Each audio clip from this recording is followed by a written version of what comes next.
Hello everybody. Hello, welcome back to the Ninebarrow Woodland. It's been a while, hasn't it, John? We've not done a little woodland update in quite a while. Yes, we've been very busy. And yes, we've not been up here for a little while. I've been quite ill actually for the last couple of weeks. That's kind of put paid to our schedule. But it is nice to be back among the trees, doing a little bit of summer maintenance. Summer maintenance. I forgot the drone today, but shall I do a Whitley 360? It's okay, I'm only going down here.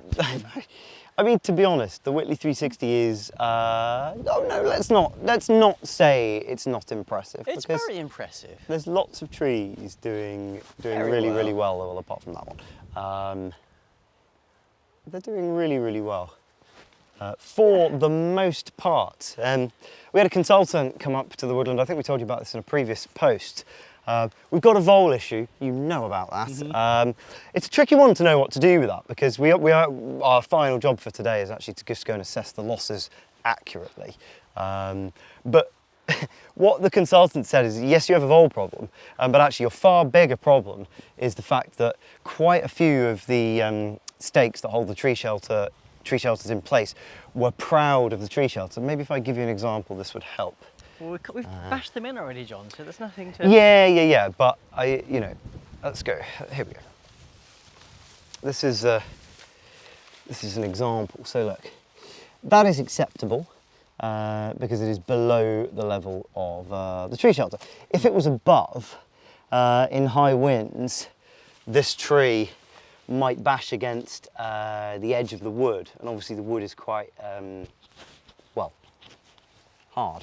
Right, so it damaged the tree, and if it damages it enough, it could cause it to snap in high winds, or could ring bark it or girdle it as well, potentially. So we didn't really pay much attention to how deep we were ramming the stakes in when we were planting all the trees, and you could tell actually the further up the field we go, the more knackered we were. Yeah. The day 5 trees are significantly less well staked than the day 1 trees. But we have today restaked 1,000, although it's not quite 1,000 because we've lost a few, but about 1,000 trees. Restaked them. We that sounds way more impressive than actually just boshing them. To be honest, my bicep is really hurting on that side, so I'm going to have to hold I've got a blister on my thumb. Yeah, look, I got two blisters on my fingers. I'm having to use special plasters now. Pity us. Yes, get out your small violins. It's brilliant though. I mean, as we go through the woodland, we've got our first acorns this year. We've not had any acorns. We've got our first. Not a pocket full of acorns, really. It's just a couple. But, I'd say like half a cup full of acorns, maybe.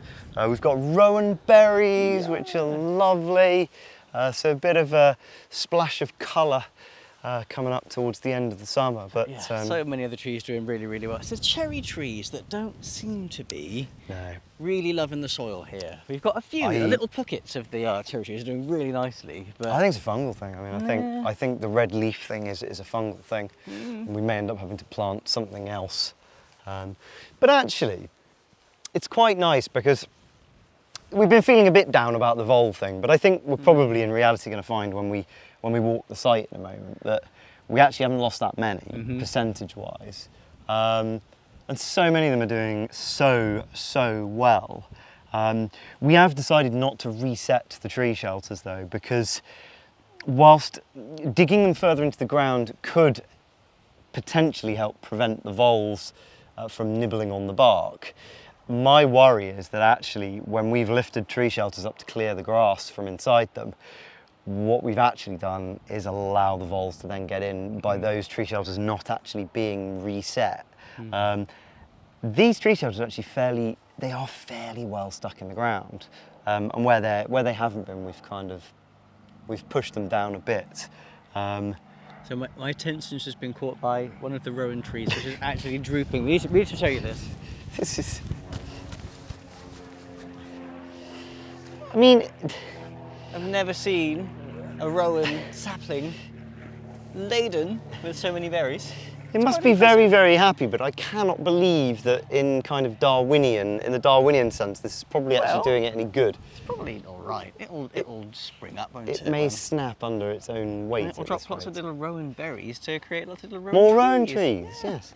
So there you go. A good day's boshing on the old stakes. Wherever you are, you've stayed dry in the last few days. It's been particularly wet recently, hasn't it? We were due to do this yesterday, but it was didn't. very, very wet up here. But that has actually made boshing in the Much trees easier. much easier because the soil is quite damp. So there you go. We're going to go and work out how many trees we've lost, and maybe I'll just cut back at the end to let you know what that number is. Well, there you go. 41 trees.